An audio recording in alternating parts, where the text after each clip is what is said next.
Mesdames et messieurs, bonsoir et bienvenue à une nouvelle édition de Direct où on va passer en revue les dernières nouvelles locales. Nous avons le plaisir d'accueillir dans le studio Dr Raouf Ghaffar, vous êtes expert en économie. Bonsoir. Bonsoir. Alors il y a quelques petites nouvelles qu'on va présenter. Vous allez donner vos commentaires concernant ces nouvelles. Mais on commence avec une nouvelle peut-être attendue par tous les Égyptiens. C'est concernant le sélectionneur de l'Égypte, ou bien de l'équipe égyptienne, Hossam El Badri, qui a été limogé cet après-midi au lendemain d'un nul laborieux face au Gabon en qualification pour le Mondial 2022, a annoncé cet après-midi la Fédération égyptienne. L'association a décidé lors d'une réunion d'urgence de remercier les entraîneurs et le staff technique pour leur service au sein de la sélection, a déclaré la fédération dans un court communiqué sur ses réseaux sociaux. Hossam El Badri avait assuré dimanche soir à la presse qu'il ne démissionnerait pas, arguant que sous son mandat, les Pharaons étaient parvenus à se qualifier pour la Coupe d'Afrique des Nations prévue en janvier au Cameroun. Mais lundi, la fédération en a décidé autrement et a promis d'annoncer les noms de la nouvelle et sous 40 ans a obtenu dans les dernières minutes du match et la victoire poussive 1-0 contre l'Angola mercredi dernier avait entraîné de nombreuses critiques sur les réseaux sociaux. Remercié avec toute son équipe technique lundi, Hossam El Badri avait été nommé à son poste en septembre 2019 avec pour mission de remettre sur pied des Pharaons après une décevante Coupe d'Afrique des Nations pourtant organisée à domicile. L'Égypte avait été éliminée de la compétition dès les huitièmes de finale.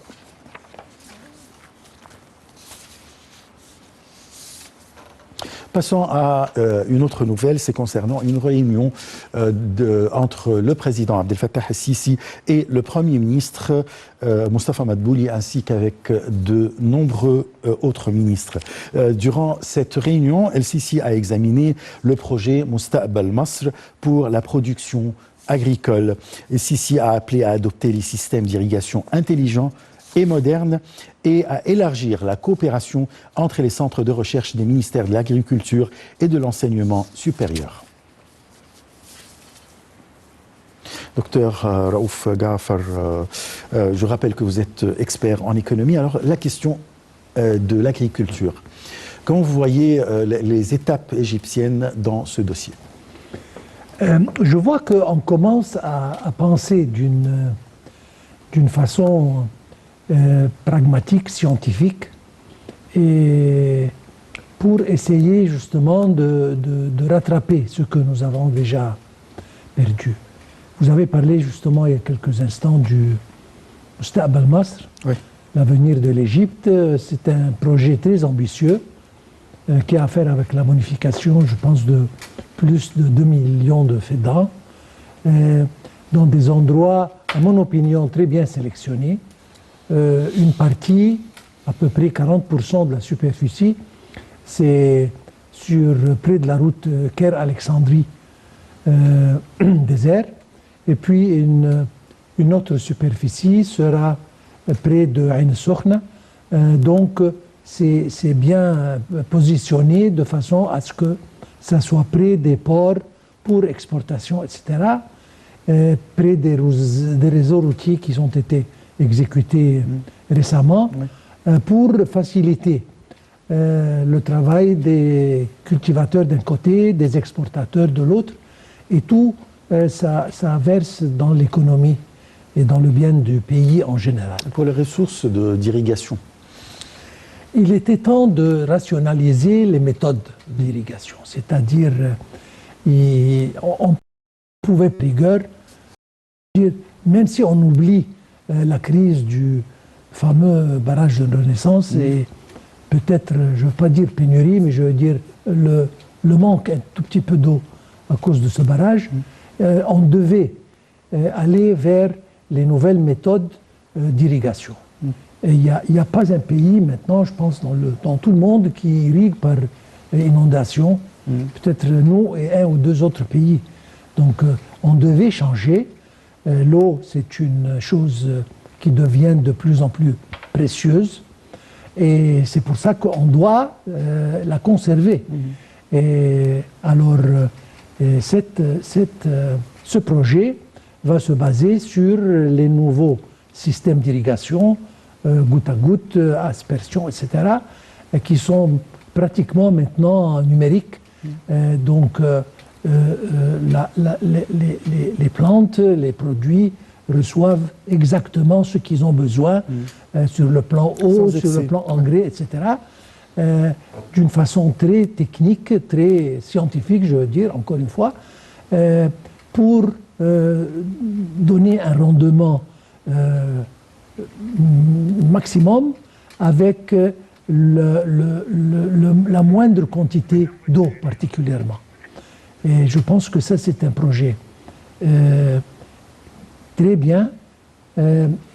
Encore, ça se dirige si on examine les produits qui seront cultivés. On parle de produits stratégiques qui vont vers l'alimentation pour l'autosuffisance de l'Égypte dans le blé d'un côté, dans le maïs de l'autre. Et puis, ça c'est important parce que avec le blé, on produit maintenant déjà peut-être 30-40% de notre consommation, mais si jamais on peut aboutir à 50, 60, 70, espérons bien un de ces jours arriver à 100%, ça sera une chose vraiment exceptionnelle et très stratégique pour le peuple égyptien. Maïs, etc., des produits, l'huile, c'est-à-dire tout ce qu'il nous faut pour manger. Et ça, c'est important pour que si on peut dire, la décision de l'Égypte soit dans sa main et non pas sujet à des pressions. Et ça sera réalisé par l'autosuffisance de notre nourriture surtout. Bon, je vais passer à une autre question très importante, c'est que l'Égypte vient de recevoir avant-hier, la deuxième livraison de David Johnson, un total de 525 600 doses par le biais du mécanisme du groupe de travail africain pour l'acquisition de vaccins AVAT en coopération avec la Banque africaine d'exportation et d'importation. Salih Hamedi Rachoucha nous donne les détails.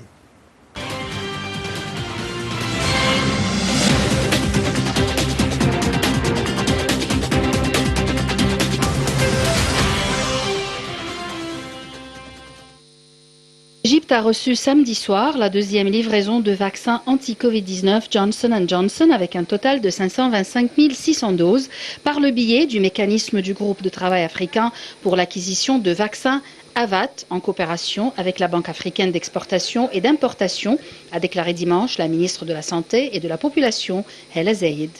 Cette livraison intervient dans le cadre du plan de l'État destiné à diversifier et à étendre la fourniture de vaccins anti-coronavirus, a souligné Mme Zeid.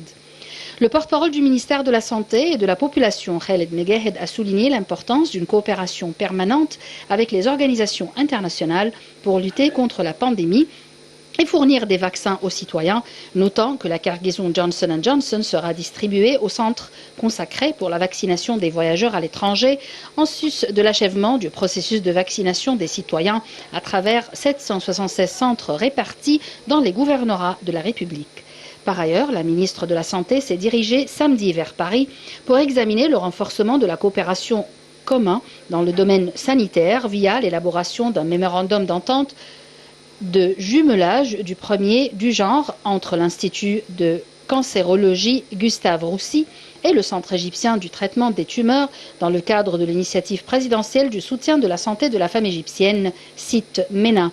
Une clinique du diagnostic des tumeurs du sein sera ouverte au Centre égyptien du traitement des tumeurs au ministère de la Santé en coopération avec l'Institut français, a déclaré le porte-parole du ministère.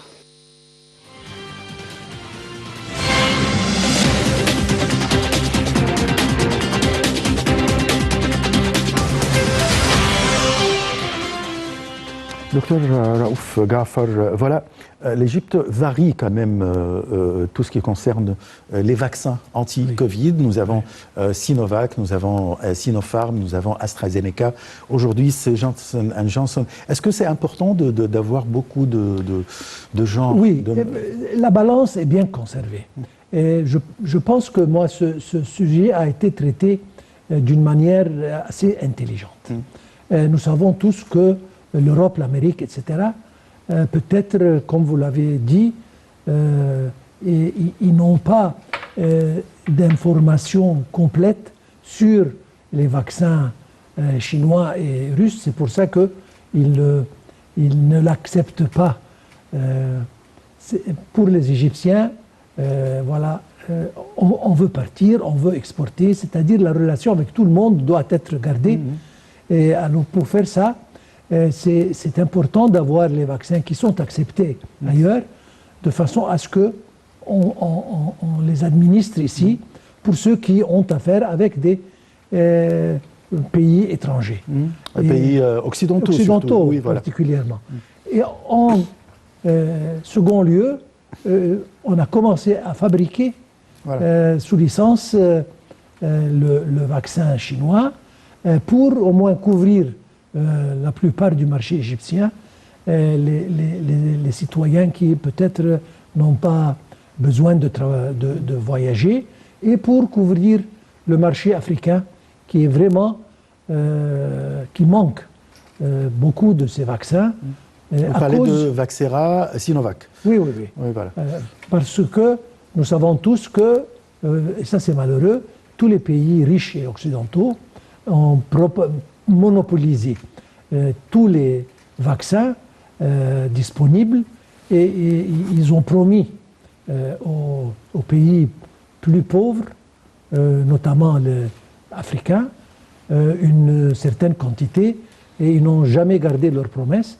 Et je pense qu'ils ont acheté, au moins contracté, beaucoup plus de la quantité qu'ils ont besoin. Mais en tous les cas, la production en Égypte va servir vraiment pour le continent et pour les pays de voisinage. D'ailleurs, on a vu ça avec la crise qui a eu lieu à Tunisie, etc. Mais je pense que ça continue. Notre livraison de nos vaccins à l'Afrique continue. Et c'est important, comme vous l'avez dit, maintenant Johnson & Johnson, nous avons une quantité. Donc, bientôt, je répète, il y aura Pfizer. C'est ça, il y a Pfizer, il y a AstraZeneca, c'est-à-dire, je pense, tous les producteurs, ils ont des quantités disponibles en Égypte. Et comme je dis, je répète, ce dossier a été très bien fait, de façon à ceux qui ont besoin de ces vaccins, ils l'ont, et les autres, la même chose. Alors, on doit vraiment dire que notre ministère de Santé a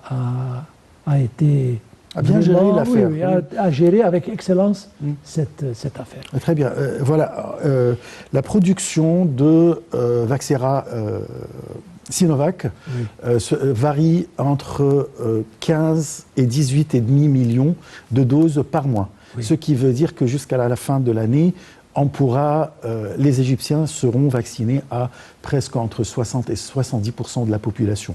Est-ce que ça sera suffisant, à votre avis, pour remettre, si je parle économie, pour remettre l'économie sur les rails concernant les relations avec les autres pays, etc.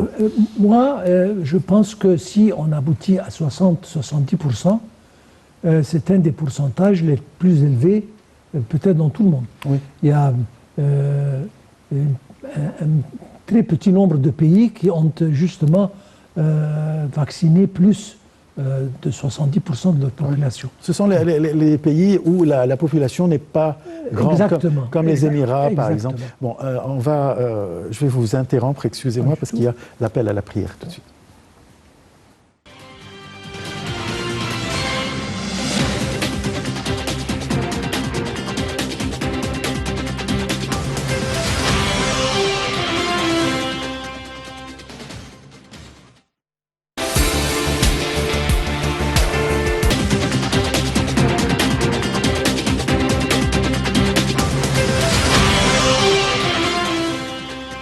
Voilà, notre sujet prochain, c'est concernant l'économie égyptienne. Le ministre des Finances, Mohamed Maït, a déclaré que l'économie égyptienne était devenue plus capable de relever les défis et de répondre aux aspirations du peuple, notant qu'elle avait occupé la 2e position mondiale dans l'indice de retour à la vie d'avant Covid-19, établi par The Economist, ce qui reflète le succès du gouvernement dans la mise en œuvre maîtrisée du programme de réforme économique d'une manière qui a contribué à permettre à l'économie égyptienne de contrer les répercussions de la pandémie.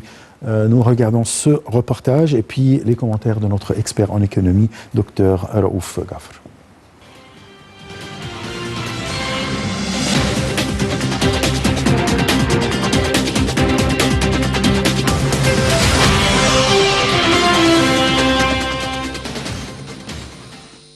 L'économie égyptienne était devenue plus capable de relever les défis et de répondre aux aspirations du peuple, c'est ce qu'a déclaré le ministre des Finances, Mohamed Maït, ajoutant que l'économie égyptienne avait occupé la 2e position mondiale dans l'indice de retour à la vie d'avant Covid-19 établi par The Economist, ce qui reflète le succès du gouvernement dans la mise en œuvre maîtrisée du programme de réforme économique d'une manière qui a contribué à permettre à l'économie égyptienne de contrer les répercussions de cette pandémie.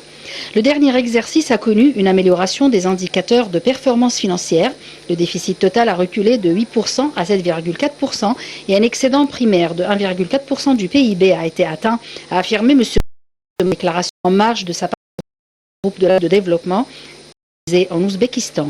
Toutes les institutions de notation internationale ont maintenu la notation de crédit de l'Égypte avec une perspective stable malgré la pandémie, ce qui incarne leur confiance dans la solidité de l'économie égyptienne et sa capacité de résilience face aux défis internes et externes, a souligné le ministre des Finances. Il a ajouté que le président Abdel Fattah el-Sisi avait lancé le plus grand mouvement de développement pour changer les aspects de vie en Égypte, soulignant que le projet national de développement de la campagne égyptienne Vie décente était l'un des meilleurs programmes de développement au monde selon les Nations Unies. M. Maït a également souligné que ce projet conduira à l'amélioration de la vie de 58% des Égyptiens avec des investissements dépassant les 700 milliards de livres en 3 ans. Il a de même exprimé le souci du gouvernement égyptien de renforcer le climat d'investissement à travers la modernisation et l'automatisation des systèmes fiscaux et douaniers pour améliorer la gouvernance, faciliter la tâche à la communauté des affaires et développer les projets de transformation numérique d'une manière qui contribue à intégrer l'économie informelle et récupérer le droit de l'État.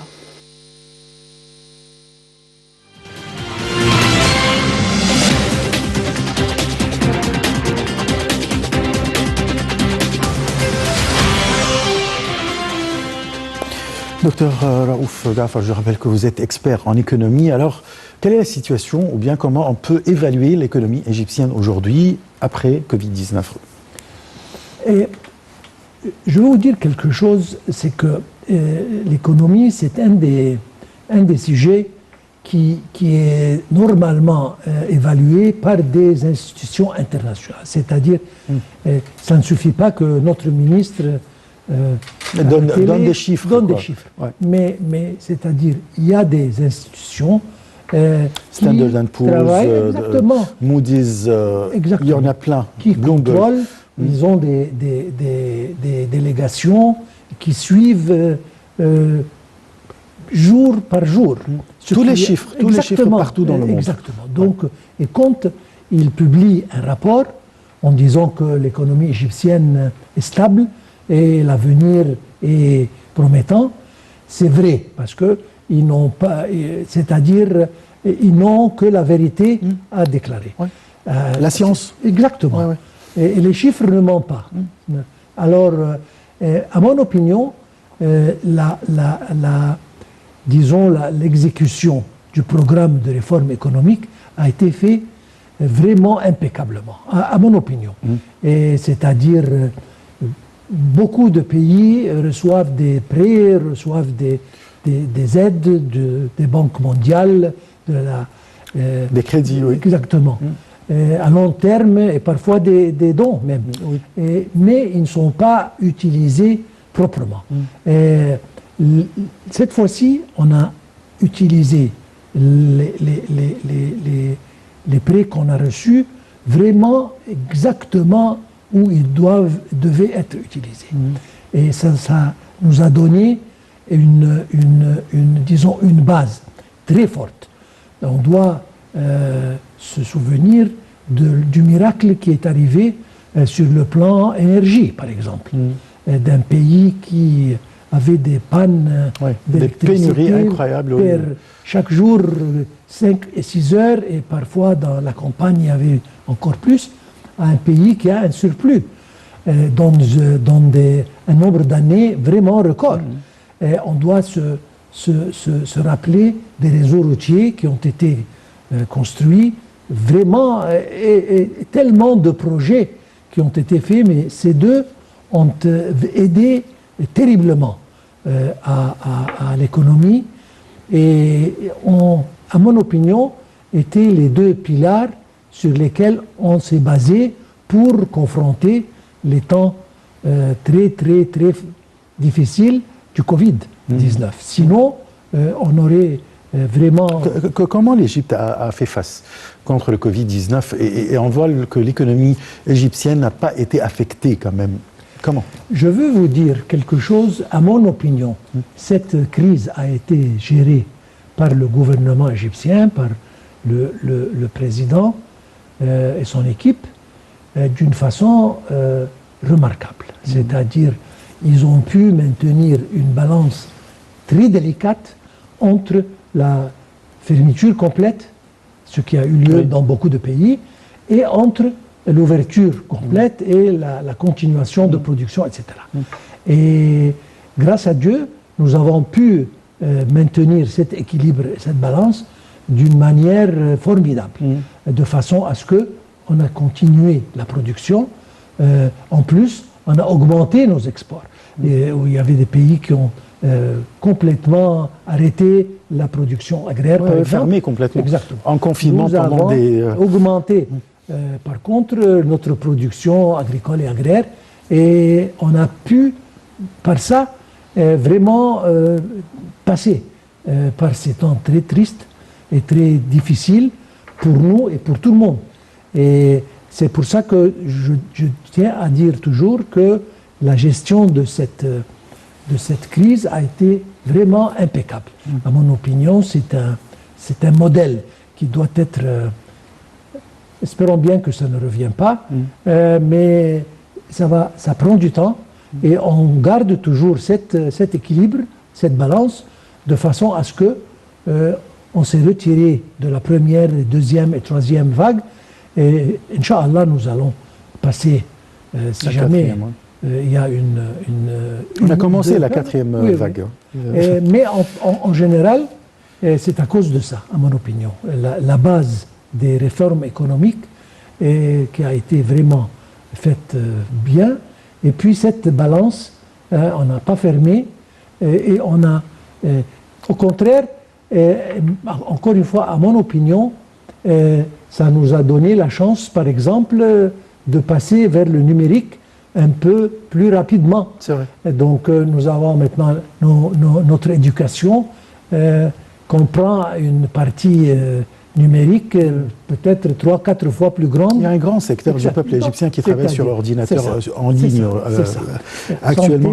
Ma dernière question concernant ce sujet, quand est-ce que on va reprendre le niveau économique de l'Égypte ou l'état de l'économie égyptienne comme avant Covid? Bon, avant le Covid, nous avons achevé un taux de développement 7%. Durant le Covid, ça a tombé à 3,5%. On commence à se redresser. Je pense qu'on a peut-être, si pas dépassé, mais très près du 4%. Je pense que d'ici 1 an ou 2, on peut facilement, à mon opinion, si jamais on continue sur les mêmes passes, revenir aux 6 et à 7% et peut-être plus.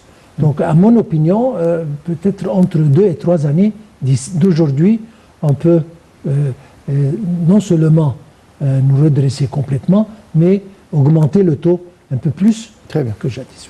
Je vais passer à notre dernier sujet pour ce soir. Le président Abdel Fattah el-Sisi a participé par visioconférence au 4e de l'initiative par l'Allemagne, avec la participation de la chancelière Angela Merkel, d'un nombre de chefs d'État et de gouvernement africains et de membres du groupe D20, en plus des chefs de plusieurs institutions internationales partenaires de l'initiative. Le président a exprimé sa gratitude à Madame Merkel pour son désir constant, fort et sincère de soutenir les efforts des pays africains en vue de parvenir à un développement global et durable, ce qui s'inscrit dans le cadre du partenariat constructif entre l'Allemagne et les pays africains, que ce soit à travers des forums multilatéraux ou des relations de coopération entre l'Allemagne et les Hamid Yarachour.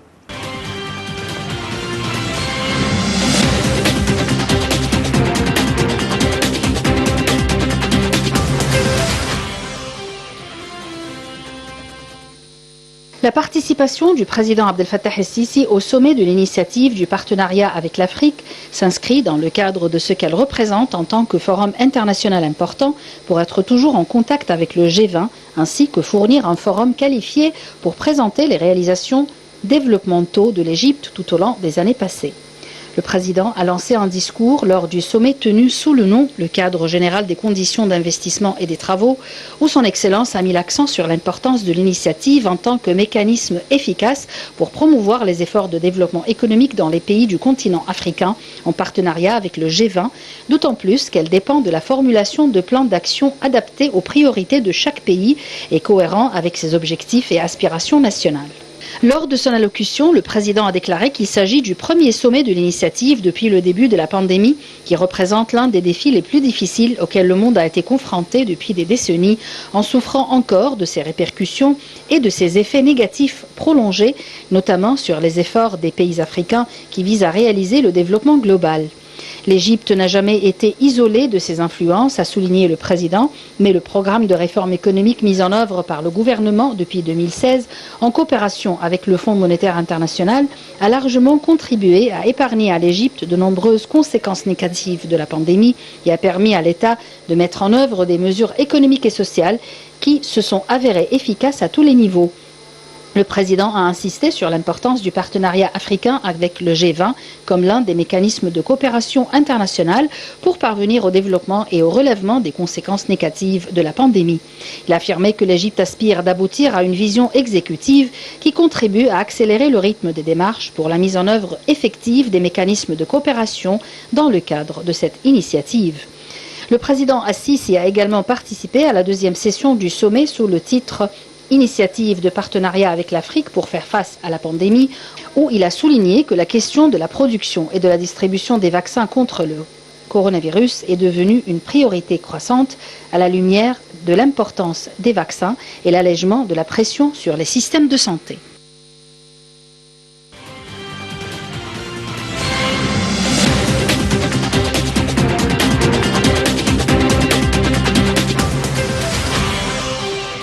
Voilà les relations euro-africaines économiquement. Voilà la chancelière allemande Angela Merkel qui prend l'initiative toujours de rapprocher entre les deux continents, ou bien entre le G20 et les pays africains. Est-ce que vraiment les pays africains...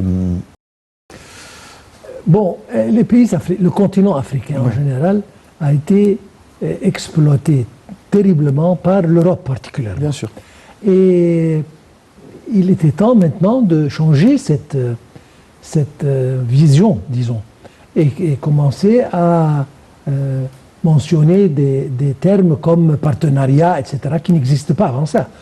Et nous savons tous que l'Afrique, c'est le continent le plus jeune et le plus riche. Voilà. Et sans l'Afrique, il n'y a pas de futur pour l'Europe. Ah, ça, c'est une opinion personnelle. Non, mais c'est vrai. C'est le grand marché. C'est ça. Grand marché et puis une quantité de ressources minérales, naturelles, minières. À ne rien compter. Exactement. Donc, c'était bien le temps des G20, des pays occidentaux particulièrement industrialisés, de changer leur vision envers l'Afrique et commencer à dire, bon, on met nos mains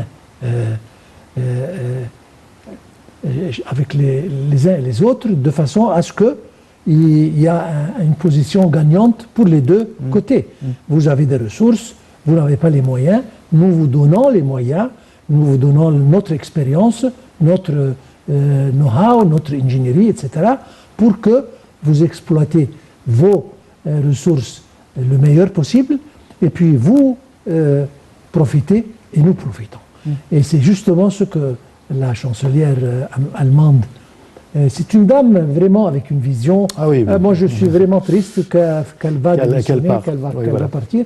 J'espère que quelqu'un d'autre va la remplacer, qui soit de la même... Mais en principe, elle a toujours été la locomotive dans cette direction.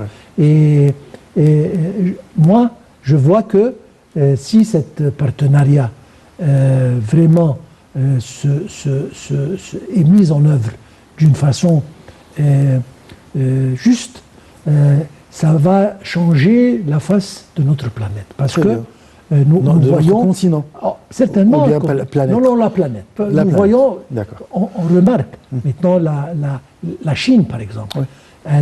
Sa présence dans l'Afrique augmente d'un jour à l'autre. D'ailleurs, c'est ma question.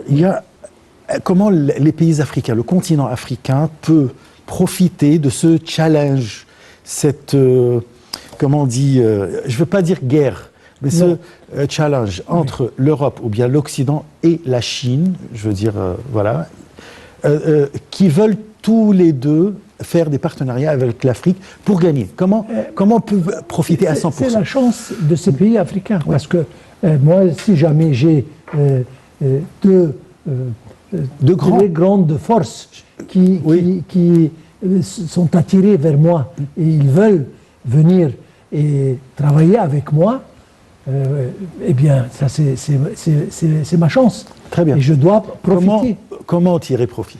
Bon, c'est-à-dire, ce n'est pas eux qui vont décider, mais c'est le montant d'investissement que chaque, disons, campagne va offrir. Ça sera, à mon opinion, le facteur qui va changer. L'Europe, elle joue toujours sur l'histoire. Il y avait occupation, il y a beaucoup de colonisation, voilà. Etc. Colonisation, certainement. Pour longtemps, il y a des peuples africains qui parlent, par exemple, le français, francophone, et donc la culture un peu a changé. Pour les Chinois, c'est un marché nouveau. Ils rentrent avec un grand poids et ils essayent de mettre leurs empreintes. Sans oublier la ceinture et la route. Absolument. Le grand projet, la route de la soie. Absolument. Voilà. Et comme vous l'avez dit il y a quelques instants, l'Afrique représente un marché vraiment colossal et qui peut accepter une qualité raisonnable, je ne veux pas dire excellente, et ce qui s'applique aux produits chinois. Les Chinois, ils produisent pratiquement tout. Peut-être une qualité pas... non, ils ont toutes les qualités. Exactement. C'est-à-dire des modestes jusqu'à très... exactement. Diriger les qualités acceptables pour l'Afrique à des prix vraiment... abordables. On ne peut pas s'imaginer comment ça arrive jusqu'ici à ce prix. Mais il y a certainement des subsides, etc., qui sont faits. Mais je pense que les deux, Asie, si on peut dire, Chine d'un côté et Europe et Amérique de l'autre, Europe, disons, de l'autre côté, les deux vont venir, mais je pense que ça sera, encore une fois, ça c'est une spéculation personnelle, peut-être 60% chinois et 40% européens. De toute façon, ça sera au profit de l'Afrique. Tout à fait. C'est très bien, mais c'est ce qu'on attend. Il faut que les Africains profitent vraiment de ce challenge, ce désir. Et l'Égypte, bien sûr. Le placement de l'Égypte en route d'ici de là, ça va, Inch'Allah, être marqué un grand bien pour l'Égypte. Un grand avenir. Et pour l'Afrique. Pour l'Égypte et pour l'Afrique. Je vous remercie beaucoup, docteur Raouf Ghaffar. Je rappelle que vous êtes expert en économie. Je vous remercie, chers téléspectateurs. On se donne un rendez-vous demain à la même heure avec une nouvelle édition de Direct.